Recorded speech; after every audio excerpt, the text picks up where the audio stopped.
Hook. Have you ever had one of those moments where a neighbor, or some random stranger, takes their self-importance just a little too far? I'm talking about the kind of overreach that makes your blood boil.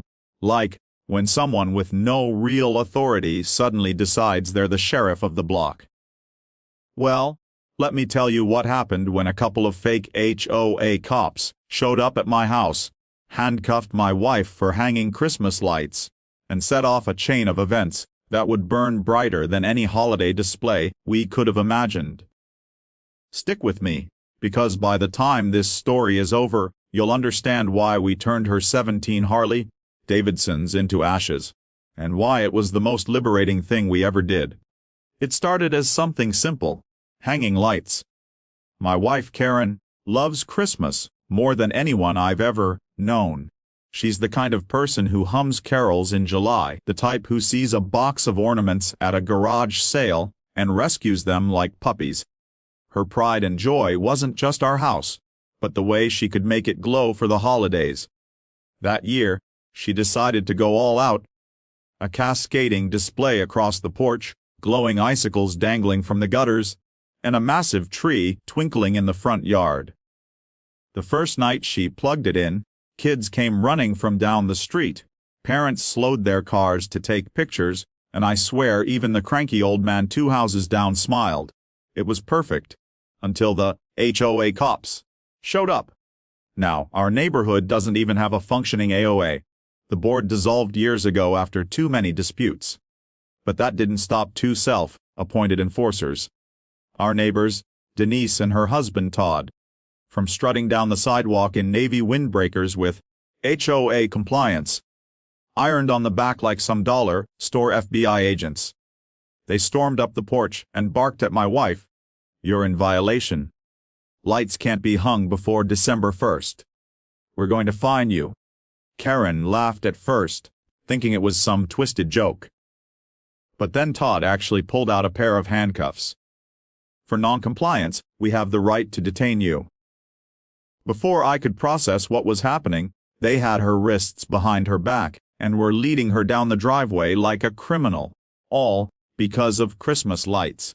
I shouted, neighbors shouted, but Karen stayed calm, dignity intact. Her voice didn't shake when she said, "If you think this is going to scare me, you're wrong." The cops were called, of course. Real cops. And when they arrived, they made it clear. Denise and Todd had no authority. The handcuffs came off, and the so-called HOA police were slapped with a warning for harassment. But the damage was done. My wife, humiliated in front of the whole neighborhood, went inside without a word. That night, I found her sitting in the garage, staring at her motorcycles. 17 Harley-Davidsons she'd spent years collecting and customizing. To her, they weren't just bikes. They were freedom. They were identity. And as I watched her stare at them in silence, I realized something had shifted. This wasn't just about lights anymore. This was about reclaiming control from people who thought they could define us, confine us, or humiliate us. And Karen, quiet, steady Karen, was about to take the biggest stand of her life. The next week, the neighborhood buzzed with gossip. Some people mocked the fake HOA cops. Others avoided us, like controversy was contagious. But Karen didn't talk about it, not once. Instead, she spent hours polishing her Harleys. One by one, she wheeled them out into the driveway, lined them up like soldiers on parade. 17 Harleys, she whispered, almost to herself. 17 times I thought I needed machines to feel strong. I didn't understand what she meant at first. Those bikes had been her escape for years. The roar of the engine, the open road, the feeling of outrunning everything. But now, she looked at them like they were chains instead of wings. Then, on a cold Saturday morning, Karen called the neighbors over. People gathered, curious and cautious, even Denise and Todd lurked from a distance. Karen stood tall in front of the Harleys, a box of matches in her hand. I was handcuffed for Christmas lights. She began, her voice firm, echoing off the houses, not by real cops, but by fear. Fear of being too much. Fear of being judged. Fear of stepping out of line. I let that fear live in me for years, and these Harleys were how I tried to escape it. But today, I don't need them anymore. Today, I take my freedom back. Before anyone could stop her, she lit the first match. One by one, the flames licked at chrome, leather, and paint. Gasoline fumes filled the air, and the roar of fire replaced the roar of engines. People shouted, some cried out, some cheered. Even Todd and Denise stood frozen, powerless. It was destruction, yes.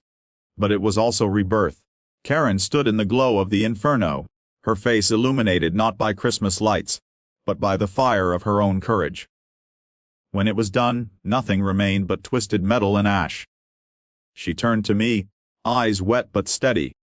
They can take my lights down, they can mock me, they can try to shame me, but they'll never handcuff me again. Not in my heart.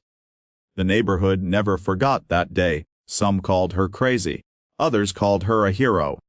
But to me, and to everyone who truly understood, it was simple. Karen had turned 17 Harleys into ashes to remind us all that freedom doesn't come from what we own. It comes from what we're willing to burn to protect our dignity. Final message. Sometimes, the most powerful statement isn't in what we fight against, but in what we let go of. Karen let go of fear, of humiliation, of the weight of expectations. And in the ashes of 17 Harleys, she lit a fire that no fake HOA cop, no neighbor, and no handcuffs could ever put out.